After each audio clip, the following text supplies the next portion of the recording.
Орж байгаа хүмүүс маань сар шиндээ их сайхан шинжилж байгаа хаа. Та бүхэн гэр бүлтэй чадхайтахаараа үйлчлээд явж байгаа хаа гэж найдаж байна. За энэ ч ирсэн байгаа хүмүүстээ бүгдээрэнд нь сар шинийн мэнд хүргэе. За өнөөдөр бол одоо шинийн 2 гэхэд 3 гэхэд өдөр болчиход байна те. Тэ өдөр байхгүй болчиход байдаг. Тийм байна. Тэгээд ямарсаа ч гэсэн өнөөдөр бидний их эзний амилсан өдөр учраас бид бол хамт цуглаад бас их эзнийгээ магтаж хүндэтгэлгээр энэ газар цугласан байна. Тэгээд хамтдаа бүгдээ энэ цагт их эзний үг рүү анхаарлаа хандуулан залбирснаар түүний үгийг төмөр хамт сурцгаая. За хамтдаа их эзний өмнөр нь залбирцгаая. Тэнгэр газрын бурхан эцэг минь би танд энэ өдрийн төлөө талархлыг өгөж байна. Монгол түмэнд маань та хавар цагийг өгч их эзэн минь та бидний хүнд хэцүү үйлрлийг даван туулсан бид ах トゥ уснараараа хамт тэмдэглэхийн гайхалтай уламжлалыг өгсөн танд баярлалаа. Их эзэн минь бидний энэ өдөр таныгаа хүндэтгэн алдаршуулж байхдаа та бол цаг агаар, та бол газар нутаг, та бол дэлхийн ертөнцийн бүхий л зүйлийг удирдан захирагч нэгэн гэж бид хүндэтгэж таныг дээдлж байна. Их эзэн бидэнд байгаа ах トゥ бүхий л зүйлсүүд нь эзэм зөвхөн танаас ивэл болон бидний амьдралд ирсэн гэж бид бас хүлээн зөвшөөрч таныгаа магтаж байна. Аваа энэ цагийг би танд өргөж байна. Одоо би таны үгээс хамт сурч байхад та бидний дотор өөрийнхөө ариун сүнсээр дамжиж ажиллаа хийгээч тааш гойж байна. Танд баярлалаа. Эзэн Есүсийн нэрээр залбирч байна. Амен. Амен. За сар шинийн эдгэр өдрүүдэд бид нар хэдийгээр чи цөөхөн байгаа ч гэсэн бурхны үгийг бас хамтдаа уншиж түүний үгэн дотроос суралцах цагийг гаргах нь зүйтэй. Цагаан сар болоод цагаан сарын баяр энэ жил нэлээд орой тохиож байгаа. За тэгээд ямар ч гэсэн бид нар бүгдөө уламжлалын дагуу цагаан сараа бол тэмдэглээд хүмүүс хоорондоо мэндийг мэдэж хоорондоо асууж байгаа. Тэгээд энэ жилийн цагаан сараар би бас нэг шүлэг хийжэлсэн. Тэр шүлэг нь яагаад хийжэлсэн бэ гэхээр манай хүү цэцэрлэг дээр хийжэлсэн учраас би хийжэлсэн байгаа. Яагаад гэвэл хүүгээ дагуулаад айл руу очих болгоно манай хүү маань уншаад чихэр авдаг. Тэгээд тэрэндээ өөрөө айгүй дуртай байгаа учраас их уншиж байгаа. Тэгээд тэрний шүлэгний агуулга нь юу гэхээр хөөхөн агуулгатай. Ер нь энэ цагаан сар гэдэг чинь яг ямар баяр юм бэ гэсэн. Цэцэрлэгийн насны хүүхдүүд хүмүүс бол баг их мэдж байгаа хаа. Энэ ер нь бууцны баяр юм уу? Тэ бүгдээрээ бууз иддэг учраас буусны баяр юм уу? Эсвэл дээл өмсдөг учраас дээлний баяр юм уу? Эсвэл бие биенийхэн хацран дээр өмсдөг учраас хацраны баяр юм уу? Ямар баяр юм бэ? Мэдлээ. Ахан дүүснэрийн баяр юм байна. Тэгээд энэ ширүүн өвлийг давсны баяр юм байна гэдэг тийм шүлэг богинохон шүлэг. Нэр цагаан сар гэдэг бол бидний хувьд бол яг тийм ширүүн хүнд хэцүү өдрлийг давж гарсны баяр байдаг. Тэгээ энэ баяр нь Библиэлд бидний нэг гайхалтай баярыг бас бид нар сануулдаг. Энэ бол дээгүүр өнгөрөх баяр. Өөрөөр хэлэх юм бол бид яагаад цагаан сарыг тэмдэглэдэг вэ гэхлээр хатуу ширүүн өвлийг даван гарлаа да, амь гарлаа да гэж. Монголчуудын хувьд эртээр үесээ мал сүрэг маллаж ирсэн нүүдэлчин соёлтой ард түмний хувьд хавар цагийг золгоно гэдэг бол одоо монгол хүний хувьд бол маш их тийм зол гэж хэлмээр зүйл. Тийм ч учраас монголчууд энэ дэлхий дээр байхдаа энэ ялангуяа нүүдлийн соёл ахуйгаар амьдарч байхдаа энэ хатуу ширүүн өвлийг давж туулахын тулд хамаг байдгаа зориулдаг тий. Тэгээд зуны үйлдвэрлэлийг яхаа хүмүүс аягүй их буруутгадаг нэг тийм зүйл байдаг. Зун болохоор монголчууд ингээд баярлаа алга болчих юмаа гэд ажил хийхгүйгээд нэг талаасаа би бас тэгж аягүй их боддог байсан. Нөгөө талаасаа бас нөгөө талын бодол бас сүүлд төрөх болсон. Ягаад гэвэл тэгээд яах вэ? Хавар гэж ямар тэ хайлган цаг үлээ, ямар хэцүү цаг үлээ, өвөл гэдэг чинь ямар хэцүү цаг үлээ. Намар жангаа юмаа бэлдчихүүлж хавар өвөл хоёрыг чүүтэй хайтад аваад 100 энэ хүмүүс чинь бас нэг амьдралын сайн сайхныг мэдрэх, сайн сайхан дотор жоохон нуруу тэнийх хүм малын зоо тэнийн гэж бид нар ярьдаг те. Тийм л хүнд хэцүү зүйлсүүдийн дондор яг гоо бид нар нөгөө дулаахан машин унаа, дулаахан парт байшин дотор амьдраад байж байгаа хүмүүсийн хувьд бол 100 ингээд одоо гэх ажил төрлийн амжуулна гэдэг бол бас их боддог нэг чухал үнцгүү үйл мөн гэтэл яг мал дээр нүүдэлчин ахуй соёлоор амьдарч байгаа хүмүүсийн хувьд энэ өвлийн цагийг давж гарна. Тэгээ хавар гэдэг чинь бас тийм ч амархан цаг бас биш те. Гэхдээ ямар ч өвлийг давж гараад хаврын та золгоод хавраа сайхан давж гараад өнтөө сайхан давж гараад зуны цагтаа дэлгэр цагтаа золгоно гэдэг бол одоо нэг сайхан амрах цаг ирлээ гэдэг тийм дохио бас нэг сайхан амарч аваад дахиад дараа жилийнхэн өвөлтөд золгоддог юм цаг байгаа. Эхнэр тэр сургууль 3 жил дулаан оронд сурч ирснийхэн дараа нэг тийм мэдрэмж аваад байсан. Одоо ч тэр нь гайгүй болоод байна. Тэр ямар мэдрэмж вэ гэхэл яг нэг юм аим гарах гэд тэмцэж байгаа юм шиг амьдралын тийм мэдрэмж аваад өвлөө яаж нэг хөлдөж хүчгүй хүн шиг даах уу? Яаж нэг хатайхан шиг ханаад хүчгүй. Одоо сүүлийн үед бол тийм шүү дээ. Яаж хүүхдүүдэд ханаад хүчгүй хүн шиг энэ өвлийг даах уу гэдэг тийм л хэлж байгаа. Израилийн ард түмний хувьд бол амьдрал нь ялангуяа Египтийн боогчлын дор байхад бол яг л тийм байсан. Яаж би өнөөдөр талхтай байх вэ? Яаж би өнөөдөр хоолтой байх вэ? Яаж би одоо өнөөдөр амин гарах вэ гэдэг амьдрал дотор явчихсан. Ягаад гэвэл тэр үед маш их хүнд хэцүү боогчлолдоор дарамтлаж байсан учраас бид нар бүгдээрээ мэднэ. Өглөө гараад өдөржингөө ажиллаж орой чүтэй амин гарч орж ирээд тэгээ жоохон амраад маргааш нь дахиад явдаг. Энэ амьдралын хэм маяг нь 400 жилийн турш Египтийн боогчлолдоор байхдаа нухлуулаа тэдний хувьд ямар ч тийм одоо юу гэхийн наадам цагаан сар эсвэл зуны амралт гэж тийм амралт байхгүй хагас сойны амралт байсан юм уу за баг байгаагүй нь ойлгомжтой байх боочлогдож байгаа хүмүүс юу өдөр болгон ажил хийдэг хийсэн ажлынхын хөлсөнд ам зуух эрхээ олж авдаг тийм л арт юм уу. Тэр бүх зовлон бэрхшээлийн дараа тэд нар яадаг байсан бэхлээр сүүлдээ тэдний зовлон бэрхшээл нь улам илүү нэмэгдээд тэдэрт өгдөг байсан барилгын материалыг өгөхөө болоод өөрсдөө над барилгын материалаа олж ирээд тэгээд ажиллаа хий гэж хүртэл тэгж шудраг бусаар бол тэдэрт даамталдаг байсан. Библийн шинэ гэрээ ялангуяа Египтийн боолчлолын талаар бидэрт юу шилсэн гэхээр бидний гим нүглийн боолчлол бидний амьдралыг хэрхэн ядраадаг вэ хэрхэн сулдаадаг вэ гэдэг талаар бол гин хуучин амьдралыг манд дурсан ярихдаа шин гэрээ бидэрт юуны талаар ярьдаг вэ гэхээр Египтийн боолчлын дор амьдарч байхдаа та нар ингэж амьдарч байсан гэж зовлон бэрхшээлийг дурдахдаа өнөөдөр бидэрт тандж юу хэлдэг вэ гэхээр гим нүглийн боолчлол дор байхдаа бид хэрхэн зовж зүтэрч нуруугаа тэнэлгэх бор бокс хийхгүй буруутгагдаж ямар ч тийм амар тайван зүрстрэлийн амар тайван байхгүйгээр бас сонголт байхгүйгээр нүгэл хийдэг байсан талаар Библи маш тодорхой ярьдаг байна. Ялангуяа Ром номон дээр Илч Паул хуучин хүн, шинэ хүн, нэг анхны Адам, хоёр дахь Адам гэх мэтлэн тэр зүйрлүүдэд дамжуулаад бидний амьдралыг хэлдэг байсан. Бидний өнөөдрийн амьдрал гэсэн ялгаа байхгүй тийм шүү дээ. Бидний гим нүгэл, бидний асуудал бэрхшээлүүд биднийг зогсоо загаагаар дарамталж, буруутгаж тэгдэг. Иесус Христ итгээгүй байсан бол энэ бүх дарамтын дор бид нар улам илүү гим нүгэл рүүгээ шингэхээр байсан. Өнөөдөр монголчууд цагаан сараа тэмдэглээд хонь гаргаад ах トゥ нараараа цуглаад эсний өмнө ах トゥ нарынхаа өмнө сайхан баярлаад баяр цэнгэлийг одоо эдэлж байна. Битүүний орой бид бас гэр бүлээрээ хамтдаа хоол идээ сууж байхдаа гэр бүлийнхэнтэй хүүхдүүдтэй хандаад би бас юу хэлсэн бэхээр Израилийн ард түмэн ч гэсэн гэр бүлээрээ хамт цугладаг тийм баяр байдаг. Хамт хонь гаргаад хонь идээд хураг гişиг идээд тэгээд байгаагаа л идэж байгаа гэсэн үг шүү дээ. Идээд гэр бүлээрээ цуглаад дээлээ өмсөөд бүсээ бүслээд эсгээгүй талхаа идээд бас хоньны махаа иддэг тийм яг цагаан сар бол биш л дээ мэдээж яригт цагаан сар яг цагаан сартай адилхан тийм бол биш. Гэхдээ тэд ах トゥ нараар жилд нэг удаа хамт цуглаад хамт хонио иддэг, хамт эсгээгүй талхаа иддэг, хамт баярлдаг тийм үлрэл тийм баяр бол байгаа. Яагаад тэр баярыг тэмдэглэдэг байсан бэ гэвэл Бурхан Израилийн ард түмнийг хүнд хэцэр зовлон бэрхшээлээс нь аварсан учраас үр хүүхдүүдтэй жил болгон уламжлуул сануулж бидний хүнд хэцүү өдрлийг мань нуруунд дээрээс авдаг ийм Бурхан биднэрт байдаг юм а гэдгийг сануулгахын тулд энэ баярыг хийдэг байсан. Энэ баяр нь юутай холбоотой гэвэл гим нүгэл гэж жишигдэж байсан Египтийн боолчлолоос Бурхан өөрийнхөө хүмнээр дамжуулаад өөрийнхөө ард түмнийг золин авч гарч байгаа тэр авралын талаар хэлдэг.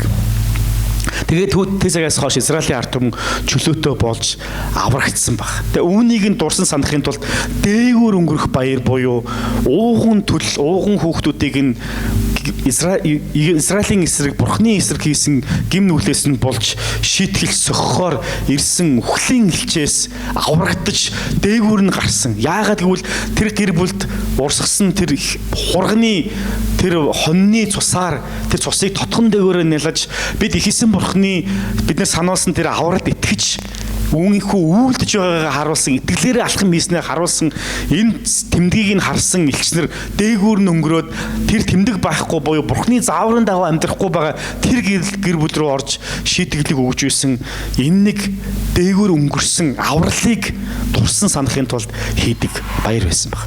Энэ баяраар тэр хурганаас болоод тэр хурганы урсгасан цуснаас болоод тэр цусныг тотхон дээгүүрээ түрхэж итгэлээрээ дамжуулж тотхон дээгүүрээ түрхснээс болоод Бурхны аврал тэр гэр бүлд ирсэнтэй адилхан бид өнөөдөр бас Есүс Христийн урсгасан цус, алмай дээр урсгасан цус түүгээр нь дамжуулж мөнх амийг аварж бидний дээгүүр гим нүглийн шийтгэл өнгөрөн одож харин Бурхны нэгүсэл ирсэн юм а гэдгийг баярладаг баг. Энэ бол нэм гариг болгон бид ихэсний өмнө баярыг тэмдэглэж нэрээ бидний аврал бидний дээр хүрэлцэн гим нүглийн шийтгэл нь бидний дээгүүр өнгөрөн одсон юм а гэдгийг тэмдэглэдэг.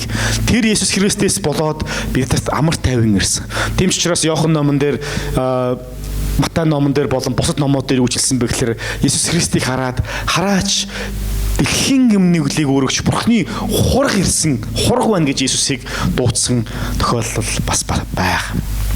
Утга нь Есүс Христ яг л дээгүүр өнгөрөх баяр дээр алагдаж цусаа урсгуулаад тэр цуснаас болоод аврал ирсэнтэй адилхан хүн төрлөختний төлөө загалмай дээр цовдлогдож гим нүглийн шийтгэлийг өөр дөрөө авч тэр гэр бүл дээр баяр хөөргийг өгсөн. Бид өнөөдөр хамтдаа ах дүүснээрээ цуглаад баяр хөөргийг тэмдэглээд амар байна уу гэж хоорондоо мэддэгтэй жинхэнэ амар тайвныг үнэхээр тэр гэр бүл дээр байгаасаа буугаасаа гэж өрөх ёстой.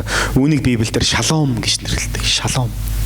Шалом буюу Бурхнаас ирж байгаа тэр амар тайван үнэхээр таны гэр бүл дээр байгаа юу? Бид хоорондоо гараа дэлгээд ямар нэгэн үс хонзон байхгүй. Бидний хооронд амар тайван баяр хөөр байна.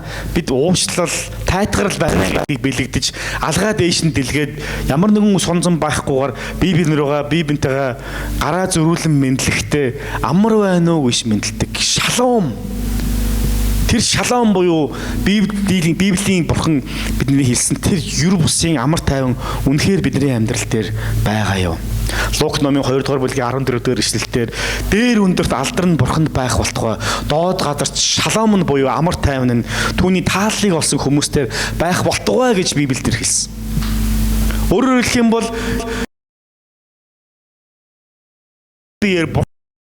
хүний биеэр бууж ирэхдээ яг энэ бидний мэдлдэг амар байна уу гэж байгаатай адилхан тэр амар мэндийн шаломыг бидний дээр буулгахаар ирсэн гэж тодорхой байсан. Лук номын 8 дугаар бүлгийн 48 дугаар ишлэлээр Есүс түнд охин минь итгэлчин чамайг аврав амар тайван явдаа гэж бас Есүс өөрийнхөө шаломыг буюу тэр амар тайвныг өрөөсөн баг. Лук 24 дугаар бүлгийн 36 дугаар ишлэлээр тэд ийхүү ярьж байтал тэр өөрөө дунд нь зогсож байлаа. Тэр тэдэнд шалом буюу амар амгалан та нартай байх болтугай гэж хэлсэн. Есүс Христ энэ дэлхий дээр хүний биеэр ирэхдээ амар байна уу гэж ирсэн. Тэр амар мэндийг авчирсан. Мөн бас хүний биеэр амьдарч байхдаа тэр амар тайвныг, амар мэндийг дамжуулж байсан. Бас Тэнгэр өөд оцсныхын дараа хүртэл өөрийнхөө шав дагалдагч нарын дунд ирэхдээ амар тайван та нартай хамт байх болтугай гэж хэлсэн байна. Тэр амар тайван гэж яг юу вэ? Өнөөдөр монголчууд бидний хоорондоо мэдлээд байгаа амар байна уу гэж мэдлээд байгаа тэр шалом, тэр амар тайван ямар амар тайван бэ? Зүгээр дайн дажингуу хоол хүнстэй гис сатгалан зүгээр л тэр нэг зүйлсийн талаар ярьж байгаа юм эсвэл энэ гүн гүнзгий утгын талаар ярьж байгаа юм болов? Есүс Христийн биднэрт сануулад байгаа тэр амар тайван ямар амар тайван бэ? Бурхны биднэрт ерөөл болгон өгж байгаа дээр өндөрт алдар нь Бурханд байх болтугай, доор газарт амар тайван нь та нарт байх болтугай гэж хэлж байгаа тэр амар тайван яг ямар амар тайван бэ? Ром номын 5 дугаар бүлгийн 10 дугаар эшлэлийг би та бүхэнд уншиж өгье.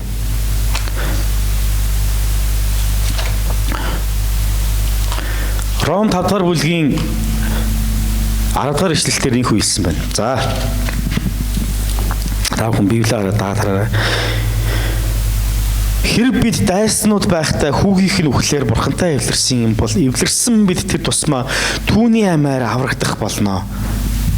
Үүгээрч барахгүй түүгээр дамжуулан эвлэрлийг авсан бид нар бурхны дотор бидний эзэн Есүс Христээр баярлан хүрдгөө гэж хэлсэн.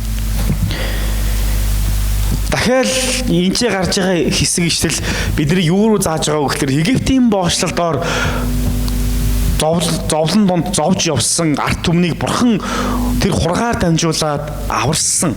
Өнөөдөр Есүс Христ загалмай дээр цовдлогдоод гим нүглийн боочлолдоор байсан биднийг Есүс Христийн цусаар дамжуулж биднийг аварсан энэ аврал нь эцсийн дүндээ бидэрт ямар амар тайван, ямар үр дүнг авчирсан бэ гэвэл бурхантай эвлэрэх, бурхантай амар тайван байх, бурхантай нөхөрлөх, бурхантай юр бусын амар тайван харилцаатай байхыг талаар хэлж байгаа. Гим нүгэлтэй хүн төрлөختний хувьд бурхантай ямар харилцаатай байдаг вэ гэхээр дайсагналын харилцаатай байдгаа гэж тодорхой хэлж байгаа. Яагаад гэвэл бурхны дургуй зүйлсүүдийг нь хийн гэдэг нь бурхантай дайсагнаж байгаагийн нэг хэлбэр. Гим нүглийг үйлдэнэ гэдэг нь бурхантай дайсагнаж байгаагийн хэлбэр. Тийм ч учраас Библиэлд маш болоод бид Тэнгэрийн эсрэг, таны эсрэг гим нүгэл хийлээ гэж олон хүмүүс гимшигтэй Бурхан руу хандаж залбиртаа тийхүү залбирдаг байсан. Гим нүгэл нь маш олон тохиолдолд бид нар өөрсдийнх нь эсрэг, хүн бусдын эсрэг байдаг ч гэсэн бүх тохиолдолд гим нүглүүд нь цааталтаа Бурханы эсрэг байж идэг. Гим нүглийг бид нар ангилдаг. Саяхан манай төгс төгөлдөр амийн бүлгийн гим нүглээ гимшхүү гэдэг хичээлийг орж явах үед бид нар гим нүглийг ангилж үтсэн. Ямар гим нүглүүд байна? За, ер нь их бусад нэг гай болдоггүй ямар гим нүгэл байж болох вэ? Тоглоом шоглоомоор худлаа хэлэх, өөр нэг бусад гай учрахгүйгээр худлаа хэлэх тохиолдол энэ гим нүгэл дотор бас орж исэн. Тийм. Бид нар ингээд өөрсдөө гим нүглүүдийг тоолохлоор нэг бусдад гай болдгоо гим нүглүүд байдаг. Гэхдээ би өөртөө л ингэж байгаа. Би нэг бусдад инглээгээд хинч буруутаагүй, хинч зовоогүй, хинч яахын одоо юу гэх өөртөө амьдралаа төв удаагүй. Би зүгээр өөртөө л ингэж байгаа. Гэтэл тийм хин нэгэн хүнд гай болохгүй гим нүгэл байдаг. Гэхдээ бүх гим нүгэл эцтэй хиний эсрэг чиглэж иддэг вэ гэхээр Бурханы эсрэг. Яагаад? Бурханы мөн чанарын эсрэг үлдэж идэх учраас. Бурхан бол шудраг гэдгийн эсрэг байдаг учраас. Миний хэлсэн худлаа үг хинт ч гай учруулаагүй байж болно. Ямар нэгэн байдлаар хин нэгэн хохирол аваагүй байж болно. Гэхдээ Бурхан бол үнэн шудраг гэдэг тэр Бурханы мөн чанарын эсрэг хийж байгаа нүгэл учраас энэ нь Бурханы эсрэг дайсналыг бидний амьдралд бий болгох шийдвэр гэсэн утгатай. Тийм учраас альва гим нүгэл биднийг Бурханы дайсны байр суурьнд авчирдаг. Зарим гим нүглүүд биднийг Бурханы дайсных болоод бусдын дайсны байр суурин дээр авчирдаг байхад бүх гим нүгэл биднийг Бурханы эсрэг байдал дээр авчирч байдаг. Тийм учраас Ром номон дээр бид гим нүглийн доор байхдаа Бурханы дайсан байсан бол Есүс Христээр дамжуулаад бид нар Бурхантай эвлэрч амар тайван дотор Бурхантай нөхөрлөж нэг талд бид нар очисон гэдэг талаар хэлдэг. Бид Есүс Христээр баярлан хөөж жинхэнэ шалом буюу амар тайвныг өнөөдөр зүрх сэтгэлдээ авсан. Бид бие биентэйгээ амар байна уу гэж мэдлэхдээ үнэхээр Бурханы жинхэнэ амар тайвныг бид бие биендээ өрөөх ёстой. Жинхэнэ амар тайвныг. Жинхэнэ амар тайван гэж юу вэ? Мөнхөд үргэлжлэх амар тайван шүү дээ. Мөнхөд. Өнөөдрийн төр зүрийн амар тайван бол энэ бол жинхэнэ амар тайван биш. Одоо дэлхий дээр маш олон янзын дайн саман болж байна. Ялангуяа өчтөр бол нэлээд дэлхийн одоо улс төрийн нөхцөл байдлын хувьд бол геополитикийн нөхцөл байдлын хувьд донсголсон үйл явдал болсныг та бүхэн мэдж байгаа. Тэр нь бол Трамп, Зеленский хоёрын уулзалт те. Хэвлэл мэдээллийн мэдээллийнхэн бол энэ талаар үнэхээр шуу гэж байгаа. Трампын зөв байсан уу, Зеленскигийн зөв байсан уу? Бид нар өнөөдөр энэ нь зөв, энэ нь буруу гэж ярих гайгүй. Тэгээ бидний байр суурь бол янз янзын байр суурьтай хүмүүс байгаа. Гэхдээ бид нэр өнөөдөр тэндээс юу харж байгаа вэ гэхээр хүмүүс амар тайван ямар их хэрэгтэй вэ? Ямар их чухал вэ? Энэ дэлхийн ертөнцийн дайн дайчин хүмүүсийн амьдралыг авч байгаа баяр баясгалан гийг нь хулгайлж байгаа. Нүдэнд нэх баяр баясгалыг нулимсаар сольж байна. Ах トゥ нар амар байна уу гэж мэдлэхт эмтлэхийн оронд яаж хэн амьд байгаа вэ гэж одоо хардаг болсон байна. Хэн нэгэн дайн задангаас болоод амнасаа алдах юм бол тэр гэр бүл бүхэлдээ хөөх шууд автж байгаа. Амар тайвангүй амьдрал гэдэг бол үнэхээр хүсэх зүйл бол биш. Гэтэл хүмүүсийн хайгаад байгаа амар тайван түр зургийн амар тайвныг л хайгаад байдаг. Өнөөдөр би энэ хүнтэй хэрэлдэхгүй байх. Өнөөдөр би энэ хүнтэй амар тайван байх. Өнөөдөр би энэ хүнтэй атайхан шиг байх нь бидний хувьд амар тайван, хуурамч амар тайвнаар бид нэр мөнхийн амар тайвныг солих тохиолдол байгаад байгаа. Бурхны биднэрт хэлж байгаа шалом буюу тэр жинхэнэ амар тайван ямар төрлийн амар тайван байг бол Бурхнаас ирж байгаа мөнхөд үргэлжлэх Бурхны уучлал нэгүсэлд ор бидэнд өгөгдсөн тэр амар тайван байдаг. Тэгэхээр энэ шалом бол биднийг нэгдүгээрт Бурхантай эвлэрүүлэхэд оршиж байгаа. Бурхантай эвлэрүүлэхэд. Хоёрдугаарх нь Матай номын 5 дугаар бүлгийг би та бүхэнд уншиж өгье. Матай номын 5 дугаар бүлэг дээр энэ шалом буюу энэ амар тайван нь мөн бас биднийг зөвхөн Бурхантай амар тайван байлгаад зогсохгүйгээр бусад хүмүүстэй мэн ч гэсэн амар тайван болгож байгаа талаар л харуулдаг. Матай 5 дугаар бүлгийн 23-аас 25 дугаар эшлэлээр ийхүү хэлсэн байна. Замд хамт яваад ирээ арсалдагчтайгаа аль болох түргэн сайд. Эсвэл арсалдагч чинь чамайг шүүгчд өгч шүүгч төвшмөлд хүргэж чи шоронд хаягдахгүй. Үннээр би чамд хэлье. Чи эцсийн зоосыг төлөлөө тэндээс гарахгүй гэж хэлсэн. Өөрөөр хэлэх юм бол Есүс биднэрт заахтаа аль болох бие биентэйгээ эвтэй бай, нөхөрсөг бай, бие биентэйгээ битгий арсалт, бие биенийгээ уучил, бас уучлалтгүй зүйл дүлгүүн зөөлөн бай гэдэг талаараа бол заадаг. Гэвч харамсалтай бидний сул дорой байдал, бидний гим нүгэлтэй байдал, бидний бие биентэйгээ мань улам илүү яг дайсагнуулждаг. Дайсагналцуулж яадаг. Биднийг хагалж яадаг, биднийг хуулж яадаг, биднийг талцуулж яадаг. Бид нар ямар нэгэн байдлаар өөрсдийн эрх ашиг, өөрсдийн амар тайван, өөрсдийн ямар нэгэн тийм зүрхнийхэн хүслээс болоод хуваагдчихдаг. Хуваагдтал нь биднийг улам илүү амар тайвныг мань алдагдуулж яадаг. Библиэлд хүртэл тэгсэн шүү дээ. Та бүхэн санаж байгаа бол. Эзний өмнө өргөлөө өргөхөөс өмнө яваад эхлээд те уушлахгүй нөхөрлөлчөө тэр хоорондох асуудлаа шийдчихэд тэр гэж хэлсэн. Бурхны хувьд за яг үгүй надтай хамт ингээд нөхөрлөсөн байхад болондоо гэд ингээд бүх зүйлийг орхичдаг бурхан биш. Бурхан биднийг хоорондоо өөрийнх нь дүр төрхөөр бүтээгдсэн өөрийнх нь хүүхдүүд ив нэгдэлтэй амар тайван дотор байх нь Бурхны биднээс хүсдэг чухал хүсэл зорилгоудын нэг. Харин муу ерөнсөс бол биднийг тэгдэггүй. Муу ерөнсөс биднийг аль болох хооронд нь хаглуулдаг. Аль болох биднийг яг нураах гэж оролдог. Биднийг бие биенд нь үс холонтой болгож, биднийг бие биентэй салгаж, аль болох биднийг холдуулах гэж оролдож байгаа. Харин Бурхан бол биднийг амар тайван дотор биднийг нэгдүүлэхийн тулд, нэгдвэл нэг болгохын тулд дуудсан тэр Бурхан юм аа. Тийм учраас Бурхантай цөмөрөө эвлэрцгээе. Бурханы дотор цөмөрөө алхацгаая. Монголчууд амар байна уу гэж мэдлэгтээ бие биендээ хоорондоо ямар нэгэн сонзон байхгүй гэж мэдлдэг. Бид нар хоорондоо хөөрөг зөрүүлэхдээ яадаг вүлээ? Хөөргийнхын толгойг сулалдаг. Учир нь юу юм? Бид хоорондоо үс хонзон байхгүй, дайсагнал байхгүй. Би зүрхээ нээж гин, хаалгаа нээж гин, би өврөө нээж гин. Өврөө нээж гэдэг нь завхаарлын утгаараа биш шүү мэдээж хэрэг тий. Бид яг зүрх сэтгэлээ нээж байгаа гэсэн утгаараа. Бид нар ямар нэгэн үс хонзон байхгүй, хаагдсан, тагалсан, чойшлсон тийм зүйл байхгүй шүү. Нээлттэй байх шүү гэж бид нар хөөргийнхын толгойг суллаж бие биентэйгээ амар мэндийг асууж мэдлдэг баг. Тийм бид нар хоорондоо эвтэй байх гэж оролддог. Гэхдээ бид Бурхантай эр зэрэг эвтэй байх дээр анхаардаг хүмүүс вэ. Хэдэн жилийн өмнө нэг бөөмөргөлийн болоод бөөмөргөлийн шашны талаарх христэгч хүний бичсэн номыг уншиж байхад тэнцээ нэг сонирхолтой зүйл гарсан. Ялангуяа Төв Азийн өндөрлөгт буюу энэ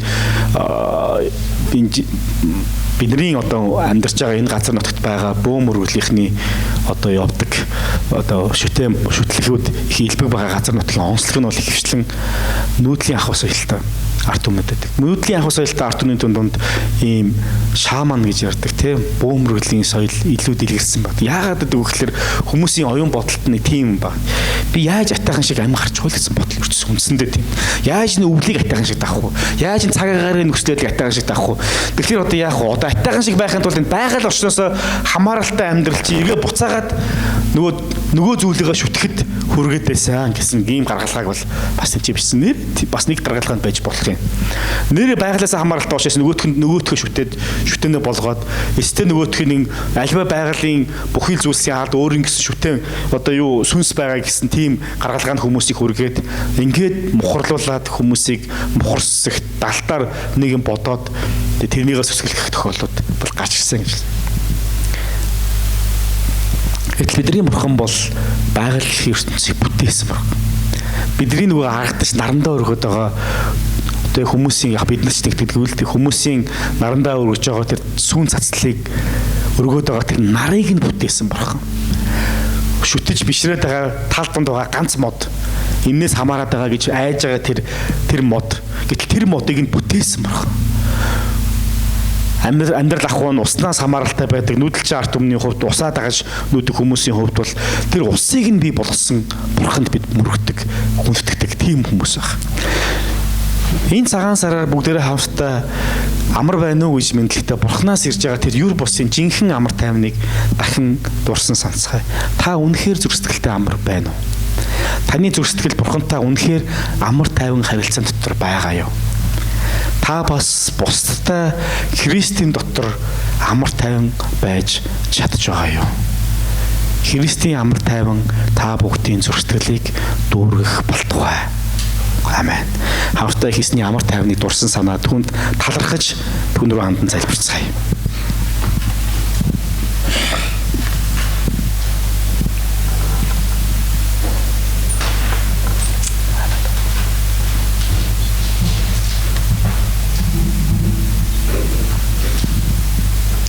Хайртай бурхан аав минь, та бол амар тайвны бурхан билээ.